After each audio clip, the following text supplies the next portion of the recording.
Hey there, welcome back to High Infidelity, the best channel for cheating stories. Like and subscribe to channel for more spicy stories. Now, let's get into today's story video. My 29 male. Wife says she 29 female, wants a divorce. We've been together for over 8 years. We've been dating for 4 years and were married in October. She claims she is unhappy and does not want to have children. She doesn't want a family, despite what she's been telling me for years. She wasn't into it when we first began dating, but as we got older, she would frequently remark about how thrilled she was to establish a family with me.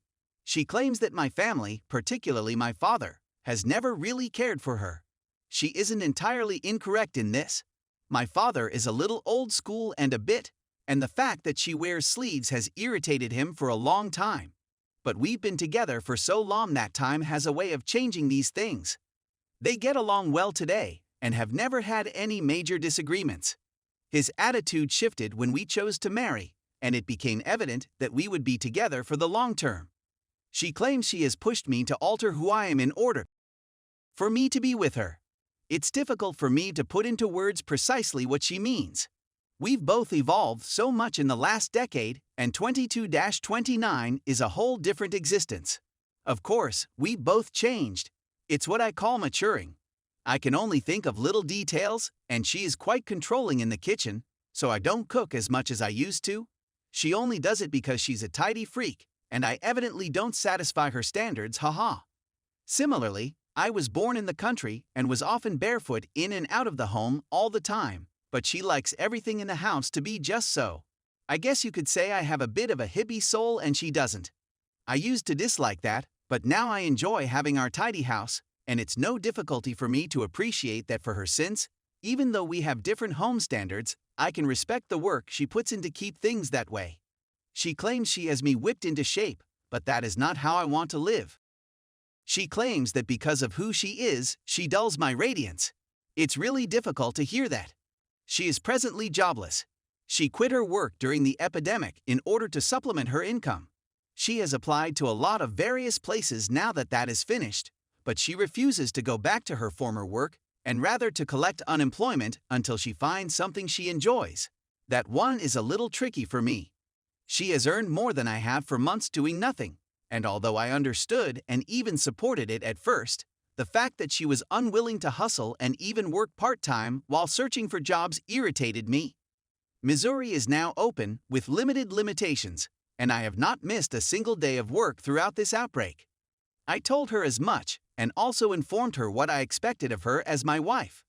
I expected her to work at least until we had children, and seeing her so unconcerned about it disappointed me. She has never contributed to a savings account. We have separate checking accounts as well as a joint savings account. She has nearly never added to it, and despite earning more than me and being off work for many months, she has not contributed to our savings.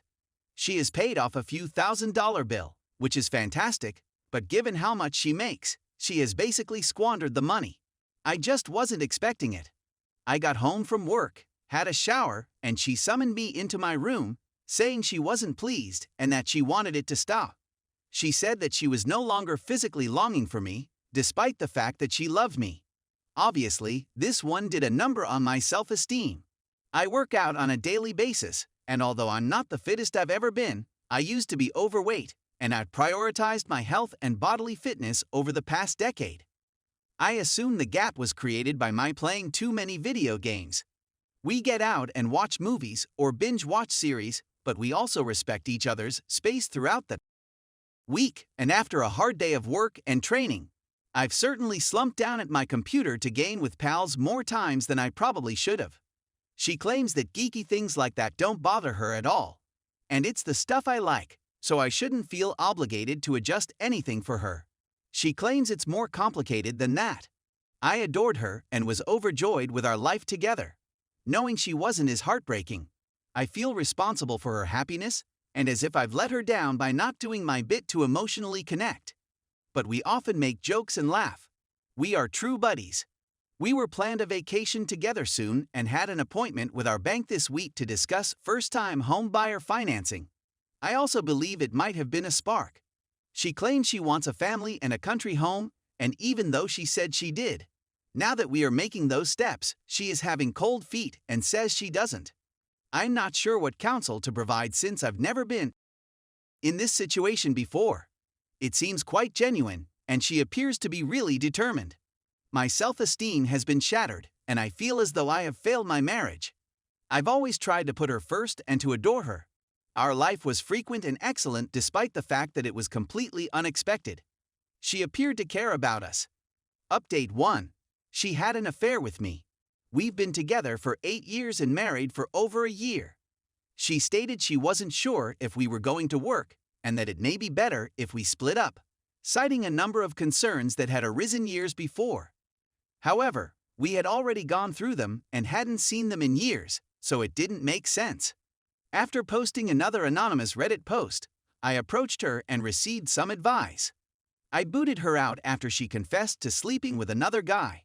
She had been home nonstop with the flu and seemed to be borderline sad. She has since told me how much she regrets it, and how much she loves and is attached to me more than some person she had just met for a few days. But the idea that she met a man and then ended up cheating on him is absurd to me. I've never had anything but total faith in anybody. This shocked me and was completely unexpected. We intended to apply for first-time homebuyer financing the same week it was released. She is now living with her parents, and we communicate on a regular basis. Depending on the time of day, I felt a great deal of rage and melancholy. She believes she wants to work through it, but she also plans to spend a week in the mountains with her family to reflect. I'm at a loss on what to do. On the one hand, she broke my trust, but on the other hand, I've never loved someone like this before, and I value our marriage and prospective future if she's ready to work through it. But then I wonder whether she'd respect me if I returned her. If it's already too damaged. If she makes the decision, maybe the grass is greener on the other side. I'm simply puzzled and don't know what to do. I've tried not to speak to her too much while she's been gone, since it's either an emotional conversation or me being a jerk, both of which end up hurting me. Help, particularly from others who have gone through something similar, but I am open to different points of view. Edit: I have a great deal of affection for her family. They are definitely all heading to Colorado, not her or the newcomer. Update 2. We chatted again yesterday night, and we wept a lot and talked about our relationship. She has consented to spend the next several weeks with her relatives a few hours away. They will be in Colorado from the 22nd to the 29th of this month. She told me she needs to feel whether this is a mistake and that she doesn't want to talk to me until she does. After that, if I'm available, she wants to speak with me. She swears she won't speak with this other man either, but I don't trust her. I apologize to her for everything. We are all human. And I adore her unconditionally. She doesn't appear interested in couples counseling and instead prefers individual therapy for herself. She said that I let her walk all over me, which led her to lose respect for me. She also said that she has had intimacy difficulties for a long time and doesn't know how to address them. We'd have once a week, maybe twice a week, and it would always be fantastic, and we would feel connected, but simply interacting seemed to be more difficult than it used to be. She would often shut me off, and it always appeared to be on her terms. Her family has pledged to keep me informed in secret on a regular basis, since they all adore me and want it to work out. During this difficult period, they have been blessings and showering me with affection. Mentally, I anticipate it to be over soon. I'm going to spend the next few weeks getting back to the gym and concentrating on what I've been losing out on while she's been gone. It will be tough not to reach out, but I must. If this is the end, she agreed that we may dissolve the marriage and nothing bad would happen, not that I have anything she could take anyhow.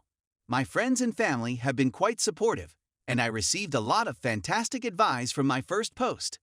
I'll update you when we meet and discuss in a few weeks. Final update. So much has happened since I posted the 2 postings seeking help on how to handle a scenario I never expected to find myself in. I've been living alone for a few months now. I've filed for divorce, which will be an entirely uncontested process. I consider myself lucky that we did not have children or buy property together. The past 5 months have been the most difficult of my life. I also lost my work not long ago as a consequence of some bad conduct that started soon after the affair was disclosed. I'm working 30 hours a week for a landscaping firm right now, and I'm happy for the money to help pay the expenses. My friends and family are fantastic, and they love and support me tremendously. I've just started seeing a girl, and I like her. She fits a lot of the requirements I have for a companion. However, I still have a callousness in my heart. After over a decade with my SDBXW and being caught off guard by infidelity, I simply don't see the world the same way. I feel as if my innocence has been stripped from me, and I see the world as it is. It improves, and I have many more pleasant days and moments than negative. But I still experience those horrible times and will most likely continue to do so for a long time. I'm having difficulty trusting and feeling deserving of love. I was sleeping around a little at first, and I got a lot of conflicting advice. Some of my pals think I'm crazy for sleeping around since I'm simply using females. But I talk frankly and honestly about where I am emotionally and what I am willing to commit to. Some friends and family advise me to have fun and not close myself off and become too jaded. It's difficult to develop a true connection when I can't help but imagine that over a long enough timeline, a possible partner would get bored and just cheat or leave. I truly want to get married, have children, and live the old-fashioned, loving family life that everyone talks about. I've had a few married or in a relationship females sneak into my DMs, and that really irritates me. Where are the females who want to love and be loved, who have morals and ethics, and who want to go beyond the surface levels of a relationship? It seems to be a characteristic that is missing in the individuals I encounter nowadays. There's not much more to say. I haven't made any huge decisions, such as moving away and depleting my 401k or anything else out of the ordinary. For the first time in my life, I'm loving living alone, plus I get to keep the puppy we adopted together, which means the world to me. I'm hoping to acquire a job with benefits again soon and to start working in the direction of purchasing some property and a house. I'd want to thank everyone who DM'd me, commented, or gave genuine counsel and comfort in any other manner. It's good to see the internet behave positively every now and then. Reddit is unquestionably a fantastic resource. My main focus right now, I suppose, is healing, self-esteem, and all that jazz. I simply wish my heart wasn't so cruel and my demeanor wasn't so dismal. I assume it's just going to get better from here. I really hope so, since we could all use a little compassion come 2021.